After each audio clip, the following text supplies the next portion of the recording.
বিজেপির দলীয় কার্যালয়ে আগুন লাগার ঘটনাকে কেন্দ্র করে তীব্র চাঞ্চল্য ছড়ালো পশ্চিম বর্ধমানের দুর্গাপুরের ২৭ নম্বর ওয়ার্ডে।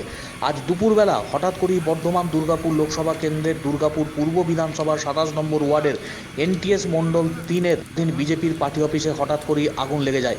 তৃণমূল আশ্রিত দুষ্কৃতীরাই এই আগুন লাগিয়েছে বলে সরাসরি অভিযোগ করেছেন বিজেপি নেতৃত্ব। গোটা ঘটনাকে কেন্দ্র করে তীব্র চাঞ্চল্য ছড়ায় এলাকায়। প্রখর রোদের তাপ, তার মধ্যেই আগুন লাগার ঘটনাকে কেন্দ্র করে বাড়তি উত্তেজনা ছড়ায় এলাকায়। দমকলের ইঞ্জিন ঘটনাস্থলে এসে পরিস্থিতি নিয়ন্ত্রণ করে। তৃণমূল আশ্রিত দুষ্কৃতীরাই এই ধরনের ঘটনা ঘটিয়েছে।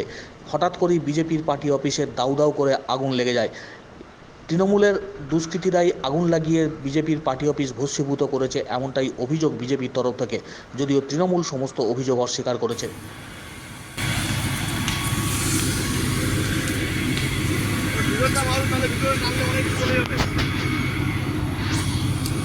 আচ্ছা, বাঁশ গোটা ধরে গিয়ে ২৭ নম্বর ওয়ার্ডে একটি আমাদের কার্যালয়ে আগুন লাগানো হয়েছে। সঙ্গে সঙ্গে প্রশাসন এবং দমকল বাহিনীকে খবর দেওয়া হয়, ওনারা আসেন। কিন্তু তার মধ্যেই দেখলাম আমরা যখন পৌঁছালাম, পুরো জ্বলে সেটা ধূলিসাৎ হয়ে গেছে। আমার মনে পড়ে ২১-এর নির্বাচনের পরে যেভাবে ২৬ নম্বর ওয়ার্ডের কার্যালয় জ্বালিয়ে দেওয়া হয়েছিল, ২৭ নম্বরে এই কার্যালয়ে আগুন লাগিয়ে দেওয়া হয়েছিল।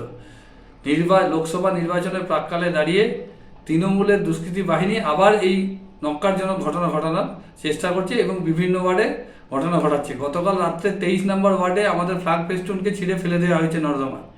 আমরা বারবার করে প্রশাসনকে এই বিষয়ে দৃষ্টি আকর্ষণ করতে বলি, কিন্তু প্রশাসন নীরব দর্শকের ভূমিকা পালন করছে।